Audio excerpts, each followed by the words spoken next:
Alright guys, this is Man of War 40, and I'm going to show you the basics of a short staff. It is probably one of the more deadly of the weapons that I have, simply because it is really easy to hurt somebody, or for somebody to hurt themselves on it if you get in a fight with them. This is another weapon that does not require strength, but it is a weapon of speed. It's a perfect self-defense weapon. And on top of that, women can use it just as well as men. So it's just all-around good weapon, and nothing wrong with it. Simple. You can go to the hardware store and get one. It's just so easy to use. Elder Rowley here is going to be using a little bit longer staff. We kind of cut them to where it fits the person, and what we're going to do is just show you how simple it is to use these pieces in an effective way in self-defense. It's not hard, and as I said earlier in another video, probably one of the reasons it's not taught in a lot of the martial arts schools is the fact that anybody can learn it, anywhere. It's a tool that just requires repetition. But we're going to get started.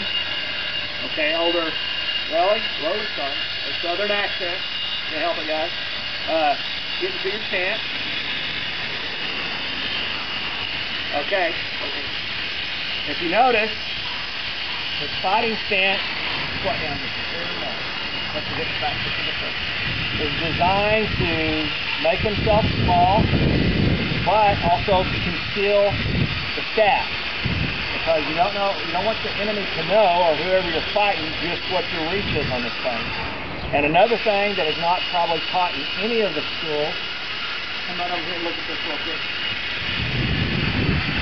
is that the pinky always goes on the butt of the staff.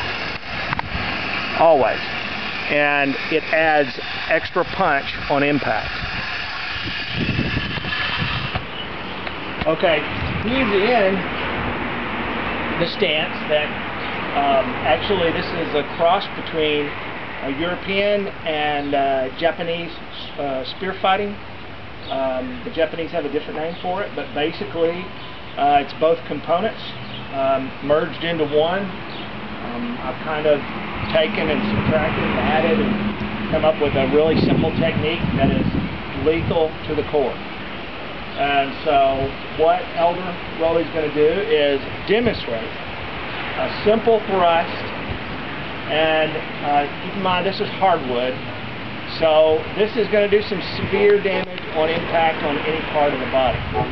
So he's going to start off with a slow thrust, tuck down. Okay, go ahead and thrust. Alright, pull it back. Do it again. And again. Go higher, like the throat. A little bit higher. So at the end of that piece of wood there. That's the throat. There you go. Go again. Ouch. Okay, go for the groin. Ouch. Go for the rib cage.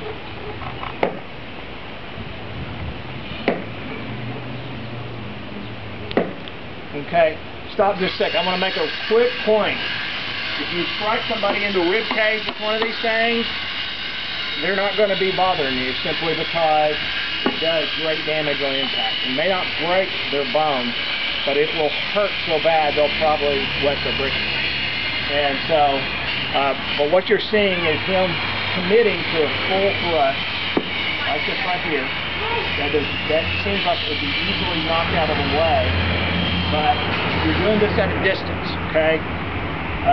If somebody's got a knife or something like that, you want to throw some short shots to get them to move their hands up or down.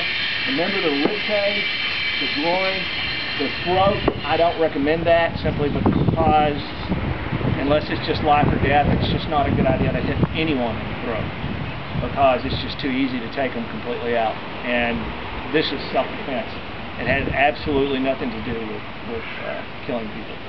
But as you saw, the basic stance, what you do is take your feet, put them together, spread them apart, step back a little bit, and that's it. Then you tuck down, your hips are tucked, and then you just thrust forward.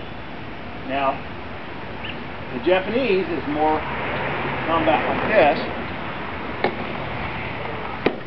You can use it as a pole or a pull stick if you want to, but that is close combat. And again, this is just basic repetition. And what we will do is show how simple it is to do this without it being complicated. And like I said, anybody can do it. Elder Rowley, go ahead and get your stance again. Get a little bit closer.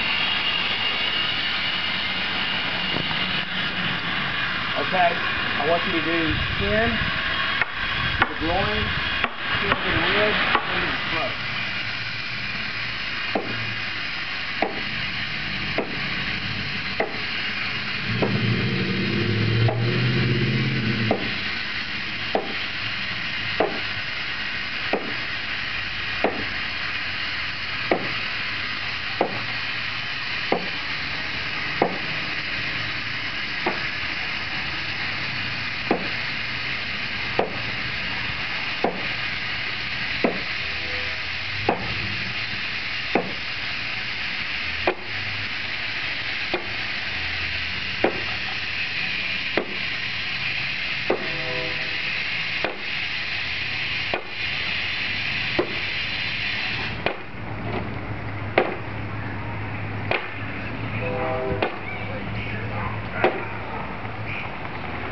Okay, what you saw was a basic technique. It wasn't hard at all, and as you saw, you get a little tired, but the end result is that you really become a lot faster, and you become a lot more accurate, which is just something that you have to repeat over and over again. So what we're going to do next is we're going to go to a in the next video, we're going to go to how to use this Japanese style in a sword strike with katana. If you were using it as such, not so much a broadsword or longsword.